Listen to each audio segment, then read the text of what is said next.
Sriwijaya FC membawa 21 pemainnya pada lawatan ke Stadion Agus Salim kandang Semen Padang FC.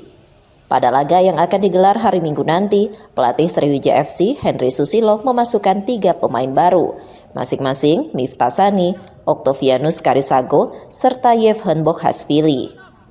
Jadi tamu Semen Padang menjadi laga sulit, pasalnya tuan rumah merupakan pemuncak klasemen sementara grup 1.